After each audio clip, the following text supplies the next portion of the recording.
Hey guys, David Patrick Green here, and just going to give you a quick coronavirus COVID-19 headshot session. As you can see, it's raining, so I am doing this because I feel like it's important to give back to people who, haven't gone through what I have gone through. I'm also walking through a mucky field to get far from people because we're practicing social isolation right now. But I want to tell you guys how to get the best possible headshots for no money, or if you want to have a professional photographer, then you can hire one, but you're going to have a much better session with them if you follow these basic guidelines first. So the first thing you want to do is you want to try out a bunch of different scenarios and places. Because really the most important thing is lighting, okay? And so how do you figure out what's the best lighting for you and the scenario you're looking to fulfill? And I mean, let's talk about that first.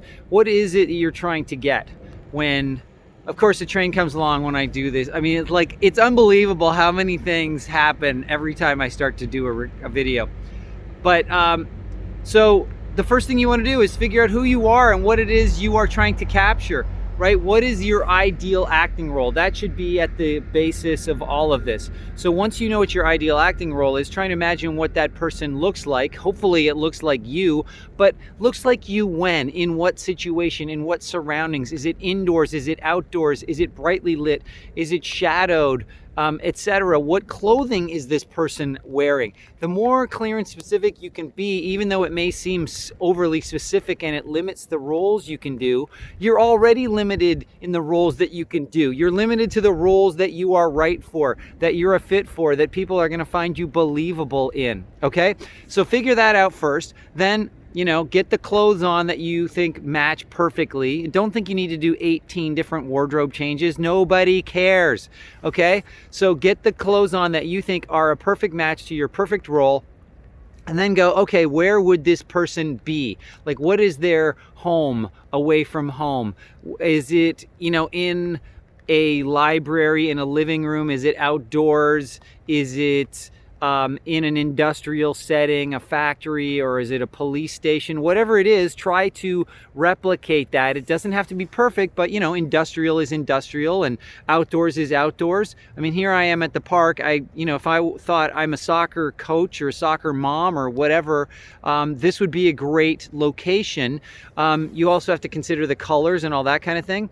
But once you've sorted that out, you've sorted out who you are, the part you're going for, and the look you're going for, the location you're going for, then you need to figure out the lighting. Lighting is by far the most important thing, because whether you have direct light or light that's indirect or diffused or head on or from the sides, as you can see, as you rotate, well, on a day like this, you're not going to get a lot of shadowing.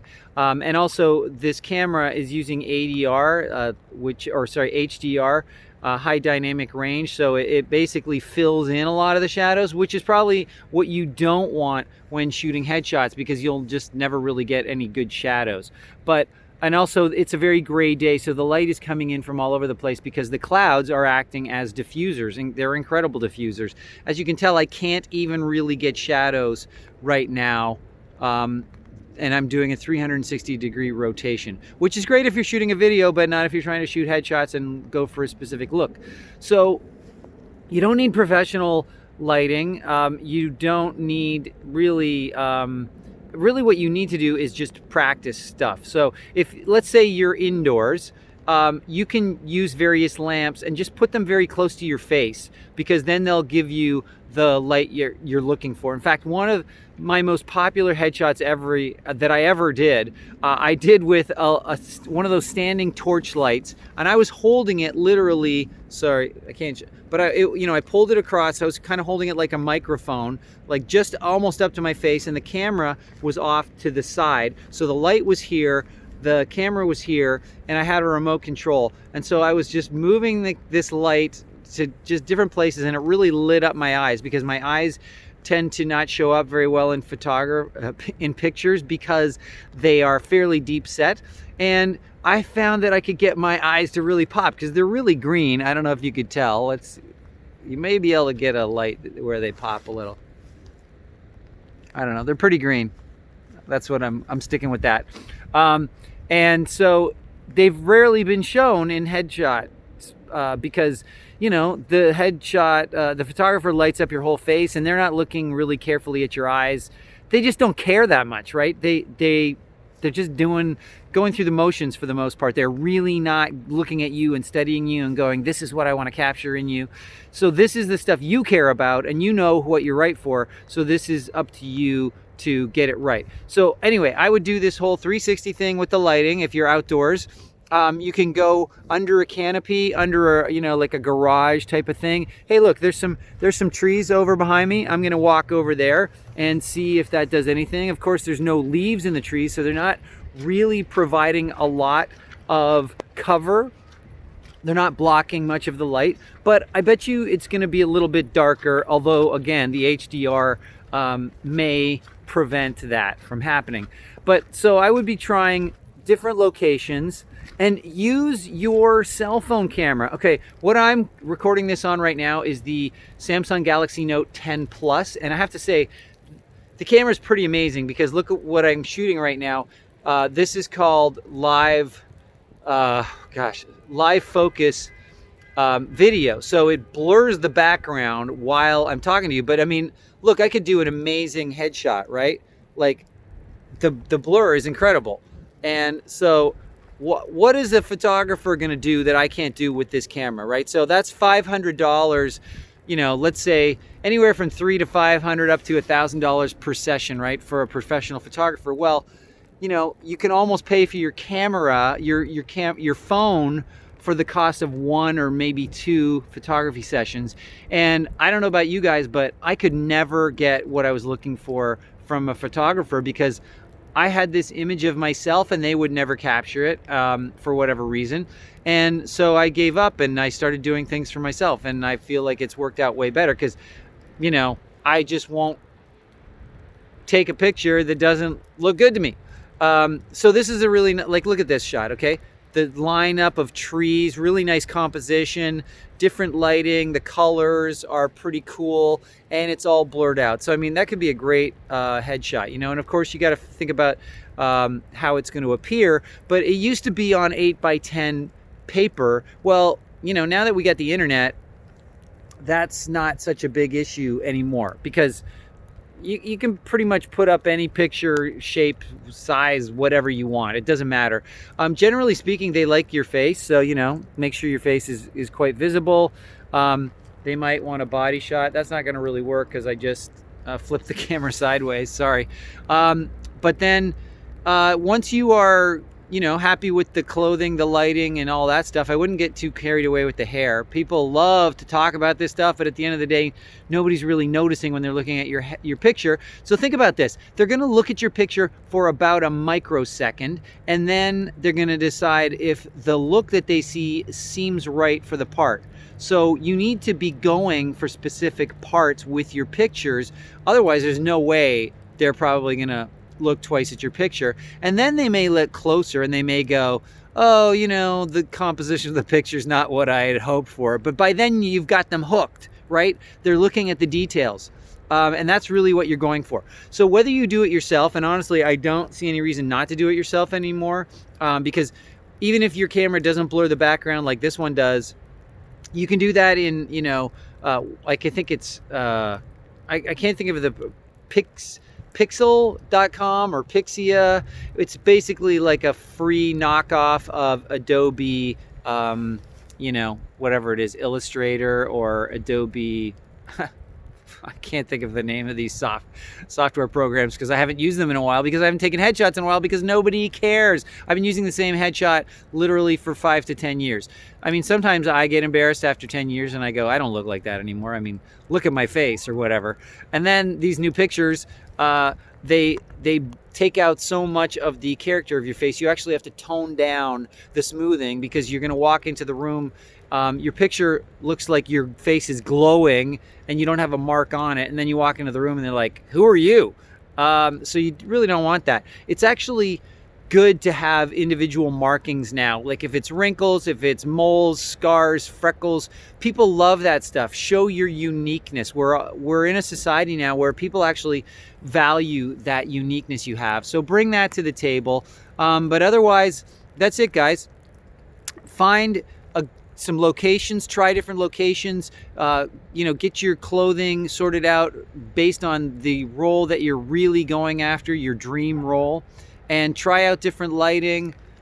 You can hold it to the sky. Like anything goes, guys. Anything goes. Like this could be a really interesting picture, right? It's the dirt and it's straight down. Why not? There's no reason not to. Here's another look, straight up at the trees. That's cool. It doesn't matter, guys. You guys have to show some creativity. And the thing is, you guys are actors. That means you're artists. That means people are relying on your creativity. And yet, what do you guys do? You want to try and copy what everybody else is doing. Oh my gosh. Like, that is not art. That is mimicry. No good, not cool. So I'm just going to try a few new looks here because I'm really enchanted by this wall here. That could be a really, really cool look. Flip it around, that's cool. That's fence and the wall. Then I'm gonna go, the line of trees is super cool. I love that. I think that's my favorite of all of them so far. And then, got across the street, row houses, grass, open field, sky. This is kind of interesting. It's like, everything above me is filled in. So there's so many different things you can do, and you're really only limited by your own creativity. Don't listen to other people's opinions in terms of like, oh, a headshot has to be this or a headshot has to be that. What you do is take the darn thing and then distribute it, submit it, show it to people and go, hey, what do you think of these pictures? And not necessarily agents, but like people who are just saying, oh, I like that picture. It really represents you. Or I like that picture. It looks like you in this type of show, this type of movie, what have you. And then just start shooting with your cell phone camera, and you can always try blurring the background or whatever you need to do. But, that stuff's really not that important.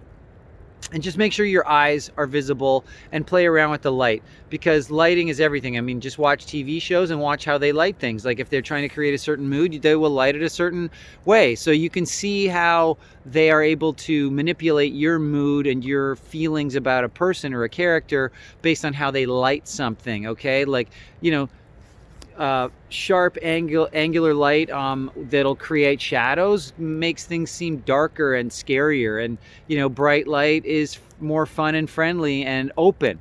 Okay, so guys, the key here is experimentation. Try it out. Let me know what you think. Let me know if you discover anything, and yeah, share all this really good information so that actors can save a bunch of money and give themselves the best chance possible to get called in for jobs and then to book the job, because you reflect the picture that they saw. You actually reflect that because you are right for the part, because you know that. So, and your picture is right for the part because your picture looks like who you are doing this part. And then when they meet you, they'll go, you're just like the picture. You're exactly like what I'm looking for. It makes it so easy, guys. Okay. So that's it. And just make sure it reflects your personality so you don't confuse people when you walk in the door, right? Like I know I've known people that have, like really sort of masculine appearances, and then they have this sort of effeminate voice or whatever, and it's not a match. It's not what you expect. So make sure if you are someone like that, even if you look sort of macho or whatever it is you look like, or the opposite of macho, if you look effeminate but your voice is like, hey, how are you? Make sure that comes through in the photography as well, because the worst thing is when somebody walks in and things don't match up and they're like, oh, I don't get it. He looks like this, but he's not at all. So try to look like you are, right? Because that'll make the process easier for people when they bring you in. They won't feel like they've wasted their time. They'll feel like this was a valuable use of their time. Okay, guys, that's it. I'm probably going to do some more videos like this, but this is the type of thing you can take on yourself and save yourself thousands of dollars and end up with far better results than if you actually got a trained professional to do it. Because the problem is when people turn themselves over to professionals, they just assume the professional knows what they're doing, and in most cases they really don't. They may know photography, but they don't know how to take you and put you on a picture that is going to get other people to see that picture and know exactly who you are and know you are right for the parts that they have available. All right, guys, that's it for now. I will talk to you soon.